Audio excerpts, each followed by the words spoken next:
बिस्मिल्लाहिर्रहमानिर्रहीम। अस्सलाम वालेकुम नाज़रीन, आप यूट्यूब चैनल देख रहे हैं। मैं इमरान खान हूँ। सबसे पहले तो मैं आपको बताऊं कि अडियाला जेल के बाहर मैंने पिछले वीलॉग में कहा था कि कारकुन पहुंचेंगे बड़ी तादाद में पाकिस्तान तहरीक इंसाफ के, और उसकी वजह ये थी कि पिछली मरतबा इमरान खान साहब की जो बहनें हैं और उनके साथ टॉर्चर किया गया, उनके साथ ज़्यादती की गई, वहाँ पर उनको घसीटा गया, सड़कों पर उनको मारा गया, और उस पर वो आसान न्याजी का एक ख़त भी मैंने आपको पिछले वीलॉग में पढ़ के सुनाया था।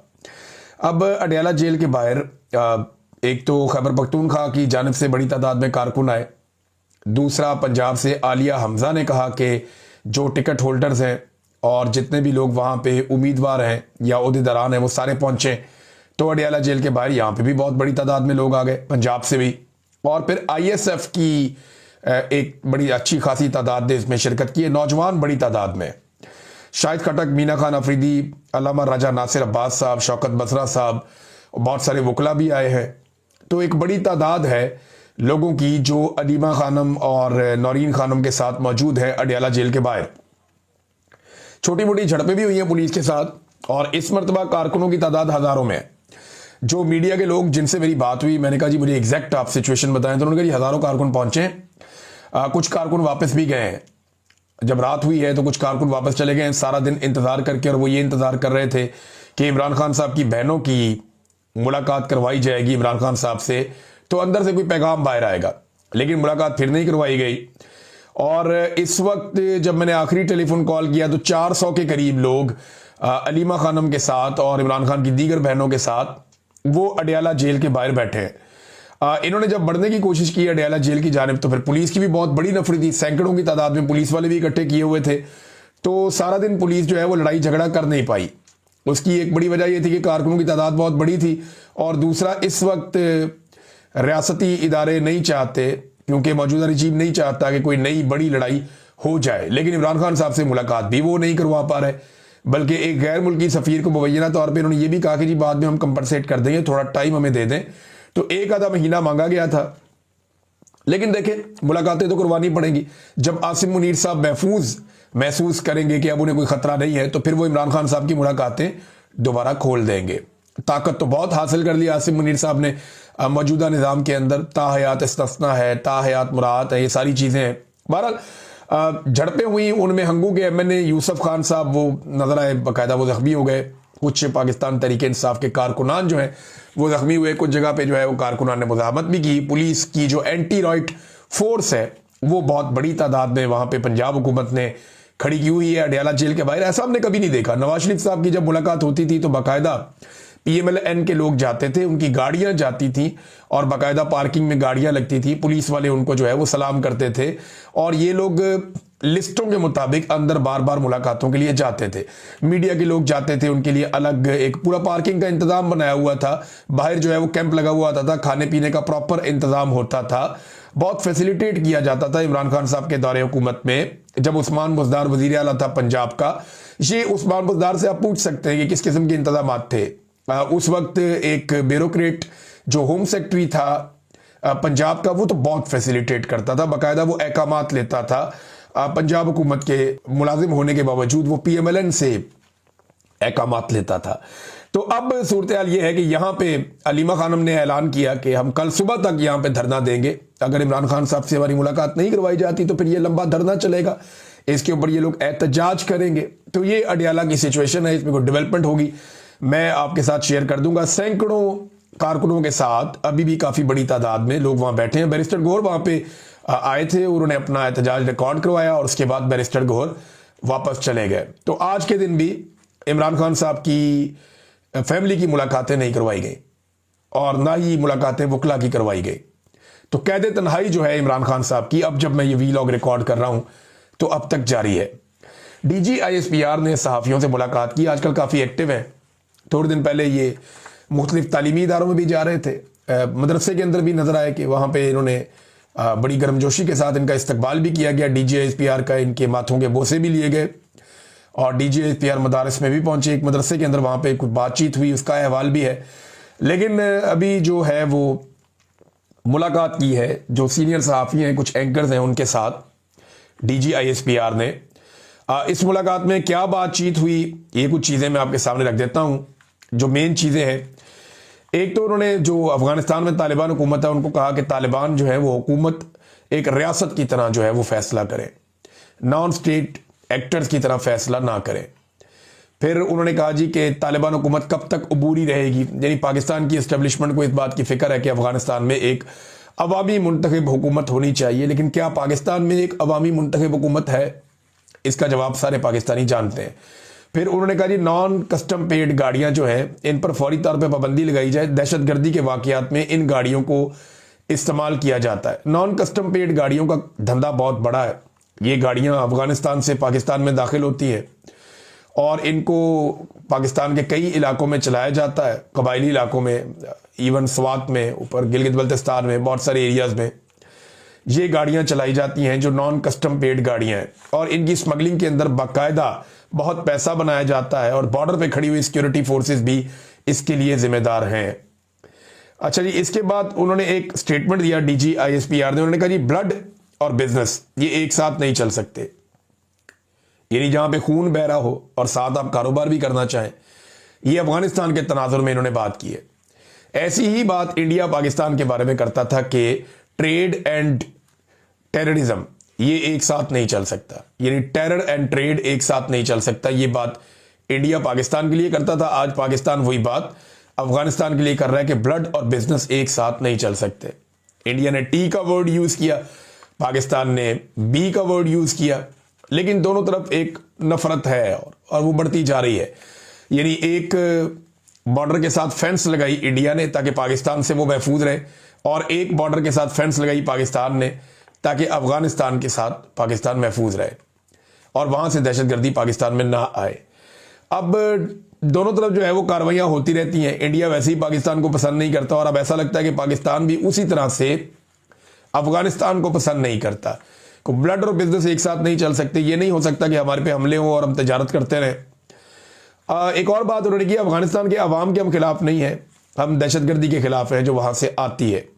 फिर एक और बात उन्होंने कहा जी मैं ये बताना चाहता हूं कि ये एक्शन ये बताता है कि तहरीक तालिबान अफगानिस्तान और तहरीक तालिबान पाकिस्तान में कोई फर्क नहीं है। यानी TTA यानी अफगान तालिबान और TTP तहरीक तालिबान पाकिस्तान, इनमें कोई फर्क नहीं है। ये फर्क पाकिस्तानी तो कभी भी नहीं समझते थे, लेकिन पाकिस्तान के जो मिलिट्री एस्टेब्लिशमेंट है इन्होंने दो हिस्सों में डिवाइड कर रखा था। एक पाकिस्तान की मिलिट्री एस्टेब्लिशमेंट ये कहती थी ये गुड तालिबान है, दूसरों को कहते थे बैड तालिबान है, और इन्हीं के जरिए से बहुत पैसा भी बनाया लोगों ने।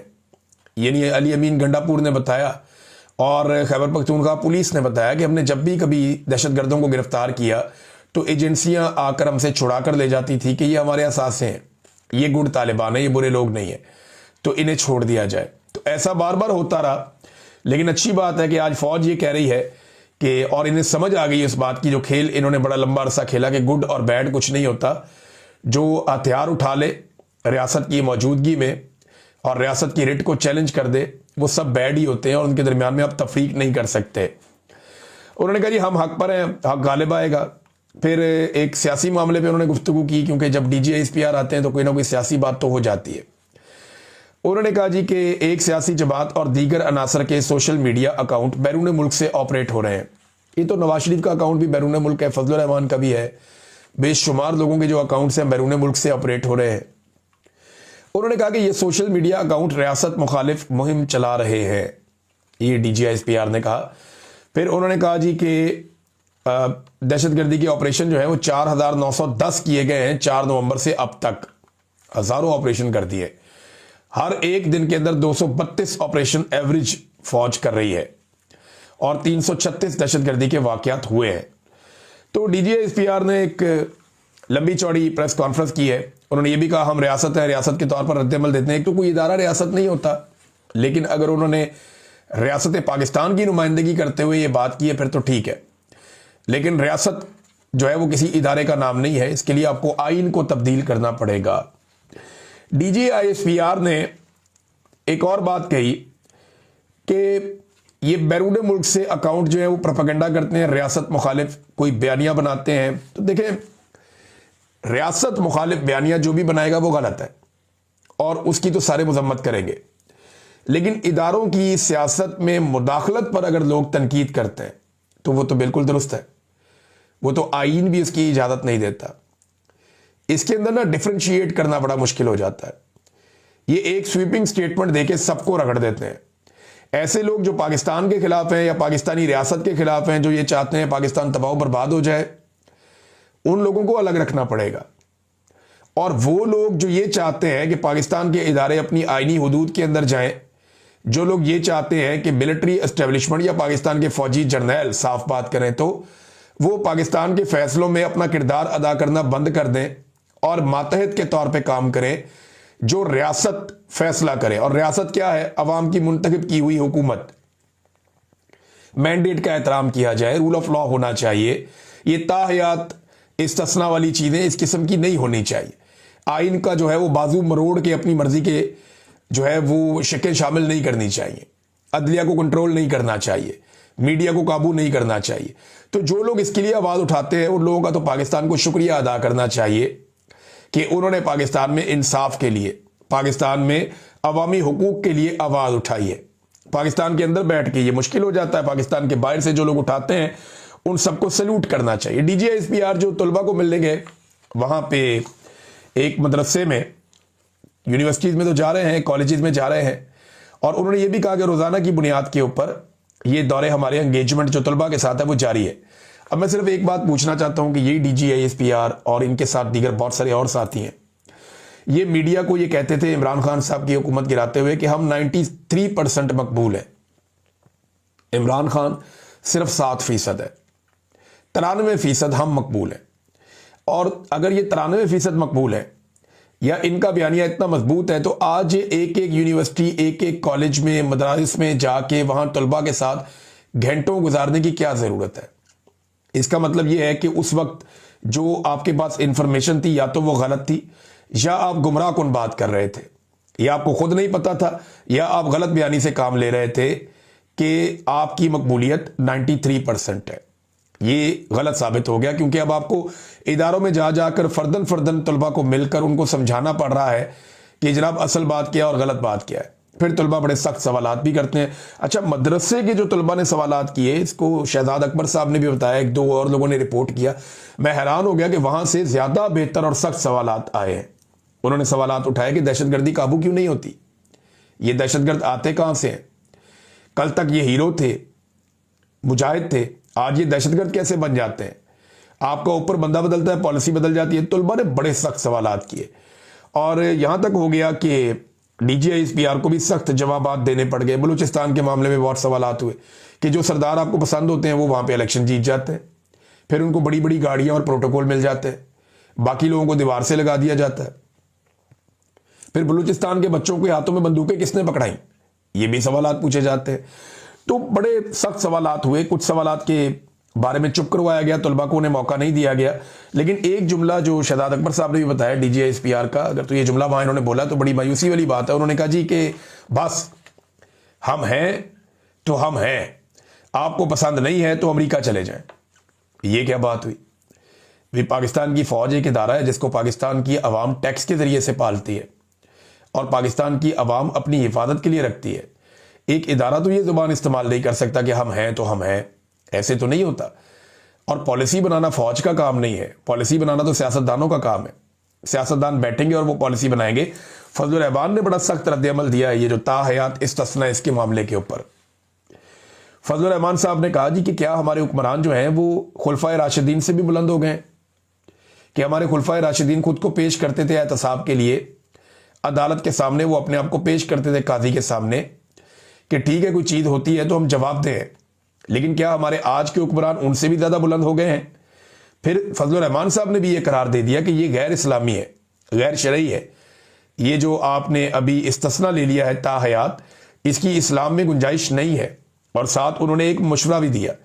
उन्होंने कहा कि सदर पाकिस्तान और अफवाज के जो सरबराहान है, फौजी सरबराहान और सदर पाकिस्तान, ये जो ताहयात इस्तिस्ना वाला मामला है, इसको खुद ही इस्तिस्ना को और मुराद को जो ताहयात उनको मिल रही हैं, इसको खुद ही मुस्तरद कर दें और खुद ही कह दें कि हमें ये नहीं चाहिए। वैसे इज्जत भी इसी चीज में है कि ये खुद से कह दें कि हमें ये चीजें नहीं चाहिए। नाज़रीन, एक और खबर है। ये खबर जब मुझे पहले मिली ना तो मैं हैरान हो गया। मुझे मेरे सोर्स ने फोन करके बताया जनाब के खबर ये है, तो मुझे लगा कि नहीं, ये मुमकिन नहीं है, ये IMF इसके ऊपर मानेगा नहीं। लेकिन अब मजीद ज़राए भी इसकी तस्दीक कर रहे हैं। शहबाज राणा साहब ने भी इसका तस्करा किया। यहाँ पे एक और बड़े सीनियर जर्नलिस्ट हैं और उन्होंने भी इसके बारे में बात की। ये जो सीनियर जर्नलिस्ट हैं सनाउल्लाह खान साहब डॉन में है, इन्होंने भी वही बात कर दी और अब खबर जो है उसकी तस्दीक हो रही है। खबर बड़ी खौफनाक है। वो ये कहते हैं कि IMF की जो रिपोर्ट छपी है ना, ये रिपोर्ट 186 सफ़ात की छपी है, लेकिन ये 186 सफ़ात की रिपोर्ट नहीं थी। ये रिपोर्ट लगभग कोई 225 सफ़ात के करीब थी। यानी इसमें इतने ज़्यादा डाटा मौजूद था, 220-225 के करीब इतने सफ़ात इसके थे। अभी एग्जैक्टली ये नहीं पता कि इसके टोटल सफ़े पहले कितने थे, लेकिन इसमें से बहुत सारे सफ़ात निकलवा दिए गए इस रिपोर्ट में से। उन सफ़ात में क्या था, ये एक बड़ा सवाल है। सोर्सेज ये बताते हैं कि पाकिस्तान के कुछ इंतहाई हसास मामलात हैं, उन पर भी IMF ने कुछ ऑब्जर्वेशंस दी थी इस रिपोर्ट के अंदर, और हुकूमत ने यह दरख्वास्त की IMF के साथ मिलकर मुबैना तौर पे कि जनाब ये सफ़ात बीच में से निकाल दिए जाएं। तो वो सफ़ात बीच में से निकाल दिए गए, म्यूचुअली इसको एग्री किया गया और उसके बाद ये रिपोर्ट शाया कर दी गई है। उन सफ़ात में भी बड़ी खौफनाक चीज़ें हैं। वो पाकिस्तान की इंटेलिजेंस के हवाले से, पाकिस्तान के कुछ हसास इदारों के मामलात के हवाले से कुछ सफ़ात उसके अंदर शामिल थे कि यहाँ पे भी बहुत गड़बड़ है, यहाँ पे बहुत बड़ी बड़ी प्रॉब्लम्स हैं और इस बजट के अंदर भी प्रॉब्लम है। मिलिट्री बजट की भी बात हो रही है और दीगर कुछ चीज़ें ऐसी थी जो फौज के कारोबारों से रिलेटेड थी, यानी फौज जो कारोबार करती है उससे जुड़ी हुई कुछ चीज़ें भी IMF की रिपोर्ट के अंदर शामिल थी कि जनाब ये जो फौज कारोबार कर रही है इसकी वजह से पाकिस्तान का नुकसान हो रहा है और यहाँ पे कोई मुकाबले की फिजा नहीं बन पा रही। अब ये चीज़ें उसमें से निकलवाई गई हैं। जब वो चीज़ें उसमें से निकल गई तो फिर रिपोर्ट एग्री करके पब्लिक कर दी गई। तो 186 सफ़ात की रिपोर्ट आ गई है। बाकी जो सफ़ात हैं आज नहीं तो कल कभी ना कभी वो सफ़ात भी पब्लिक के सामने आ जाएंगे। नाज़रीन, सुहेल वड़ाइच साहब ने एक बात की है, इनसे मैं इस बात से ना इत्तफाक करता हूँ सुहेल वड़ाइच साहब से। उन्होंने कहा जी हुकूमती जमातों के पास एस्टेब्लिशमेंट की हर बात मानने के अलावा कोई चारा नहीं है, क्योंकि दूसरी तरफ इमरान खान खड़ा है जो इन्हें कोई स्पेस देने को तैयार नहीं है। अच्छा, इमरान खान साहब स्पेस नहीं देना चाहते, इस बारे में ना मैं कुछ चीज़ें आपके सामने रखता हूँ। सुहेल वड़ाइच साहब खुद भी गवाह हैं, वो उस मुलाकात में शामिल थे, मैं भी वहीं पे था। इमरान खान साहब ने 4 चीज़ों पे हुकूमत को स्पेस देने का 2022 में ही कह दिया था और उन्होंने कहा था जब भी आप इन 4 चीज़ों पे बैठेंगे मैं आपके साथ बैठ जाऊंगा और इन 4 चीज़ों के ऊपर मेरा कंसेंसस हो जाएगा आपके साथ, मैं इनके ऊपर हर किस्म का ताउन करने को तैयार हूं। वो 4 चीज़ें कौन सी थी जो इमरान खान साहब ने उस वक्त कही थी? नंबर 1, फौज का सारे मिलकर सियासत में किरदार खत्म कर देते हैं। सुहेल वड़ाइच साहब भी थे, 2-3 और जर्नलिस्ट भी थे सीनियर, शायद मुजीबुर रहमान शामी साहब भी थे उसमें। उन्होंने कहा जी नंबर 1, फौज का सियासत में किरदार खत्म करना है तो मैं साथ बैठने के लिए तैयार हूं। नंबर 2, इमरान खान ने कहा था कि इलेक्शन करवाने का एक ऐसा न्यूट्रल सिस्टम कायम किया जाए जिसके बाद कभी भी इलेक्शन मुतनाज़ ना हो, इसके लिए भी मैं साथ बैठने के लिए तैयार हूं। नंबर 3, मईशत के ऊपर एक रोड मैप तैयार कर ले, फिर उसके ऊपर आइंदा कोई सियासत नहीं करेगा, इसके लिए भी मैं साथ बैठने के लिए तैयार हूं। नंबर 4, एहतसाब के लिए भी एक तरीकाकार बनाया जाए, साफ और शफाफ। तो इमरान खान साहब ने कहा था इन 4 चीज़ों के लिए मैं किसी भी सियासी जमात के साथ या सारी सियासी जमातों के इकट्ठ के साथ बैठने के लिए तैयार हूं, इन पे आप किसी नतीजे पे पहुंच जाएं, पाकिस्तान आगे निकल जाएगा। तो ये स्पेस तो इमरान खान साहब ने सुहेल वड़ाइच साहब आपकी मौजूदगी में इन सियासी जमातों को दी हुई थी। लेकिन अब बहुत टाइम गुजर गया, बड़ा जुल्म हो गया इमरान खान पे, लेकिन अभी भी अगर बात की जाए तो ये वो चीज़ें हैं जिनके ऊपर बैठ के कोई ना कोई नतीजा निकाला जा सकता है। नाज़रीन, पाकिस्तान में गैस की कीमतों में इजाफा कर दिया गया है, 7.14% मजीद गैस की कीमतों में इजाफा हुआ। पैसों में, रुपयों में नहीं हो रहा, परसेंटेज में हो रहा है। अब ये जब आप गैस खरीदेंगे तो आपको पता चलेगा कितना इजाफा है। ये MBBTU इस तरह को इसकी वो है, एक टर्मिनोलॉजी होती है, मेरे अभी जेहन में नहीं है, लेकिन इसमें जो फी यूनिट कीमत बढ़ी है वो लगभग 70-75 रुपये से लेकर कोई 125 रुपये तक मुख्तलिफ इलाकों में अलग अलग तरीके से बढ़ी है, या मुख्तलिफ कंपनीज की अलग अलग तरीके से बढ़ी है। तो ये इतनी कीमत गैस की एक मरतबा फिर बढ़ा दी गई है। तो ये नाज़रीन इनका तरीक़ाकार है, लगातार कीमतें बढ़ाई जाओ, आवाम की कमर तोड़ी जाओ और पैसा इकट्ठा करके किसी ना किसी तरह मुल्क का पहिया घसीटो मुल्क को किसी भी तरह करके, क्योंकि अवाम काम करने को तो तैयार नहीं है। लोग पाकिस्तान छोड़कर बाहर भागना चाहते हैं, एयरपोर्टों पे इन्होंने पहरे लगा दिए हैं और बाहर से कोई पैसा लेकर पाकिस्तान में आना नहीं चाहता। नादरीन, एक और अफसोसनाक खबर है, उसकी अपडेट मैं आपको दे देता हूँ। ये हादी अली चट्ठा और ईमान मजारी साहबा का मामला है, एक मुतनाज़ ट्वीट का मामला है। अदालत के अंदर इसको रगड़ा दिया जा रहा है।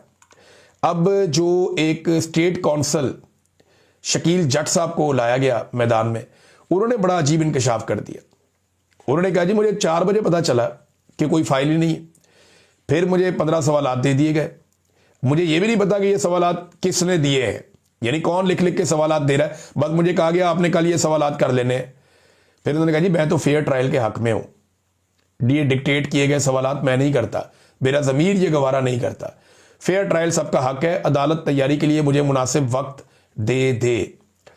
और हादी अली चट्ठा और ईमान मजारी, इनसे प्रॉब्लम यह है कि ये मिलिट्री एस्टेब्लिशमेंट के खिलाफ तनकीद करते हैं। ईमान मजारी ने यहां तक कह दिया समात में कि यहां पर जजेस भी गायब हो जाते हैं। हम एजेंसियों की बात कर रहे हैं, उन एजेंसियों की जो अदालती मामलात में मुदाखलत करती हैं। हम जो बातें कर रहे हैं वो हकीकत है, आंखें बंद करने से कुछ नहीं होगा। हादी अली चट्ठा ने यह भी कहा। एक कर्नल साहब सबको कंट्रोल कर रहे हैं, ये ईमान मजारी साहबा ने कहा।